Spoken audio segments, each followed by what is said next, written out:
Hello ka-fasting! For today's video ay magluluto naman po tayo ng bistek Tagalog.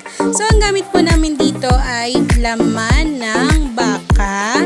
So binili ko po yan na buo-buo. Yan po yung kasama nung time na palengke day. No? Yan po yung pinamili namin. And ngayon ko lang po siya hinihiwa kasi kailangan po medyo frozen pa yung kanyang meat pag hihiwain nyo na po siya. So isang clue po yun, no? Para mapadali po ang pag-slice natin sa laman ng baka. So yan po ang mga ingredients na kailangan natin sa bistek Tagalog.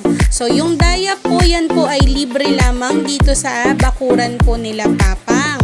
So, kinukuha po namin yung mga bunga niyan and then yan po yung pinapamalit namin as substitute ng kalamansi.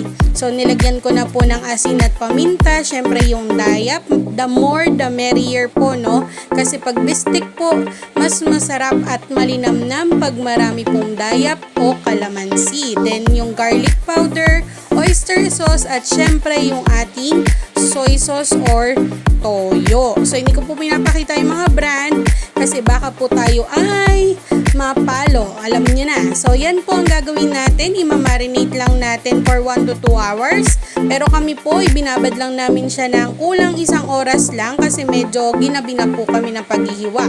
Then, yan naman po, niready ko lang yung sibuyas. Siyempre, lahat naman po tayo ay mas gusto na maraming sibuyas ang ating mga bistek. So, yan po ang gagawin, ano? Ipiprito po natin siya or ipipre-cook muna natin siya. Isa-isa or konti-konti lang po, no? Volume by volume lang para maluto at lumambot po muna yung karne dahan-dahan. So, yan po yung ginagawa nating proseso. At pag naluto na po lahat yung minarinate ninyo, isosaute lang po natin ng konti yung sibuyas, no? Hindi na po kailangan ng mantika niyan kasi dun din naman po sa kawali galing. Then, ibabalik po natin yung karne kasama yung marinate na sauce niya at konting tubig at pakukuluan na lamang po ito hanggang sa lumambot.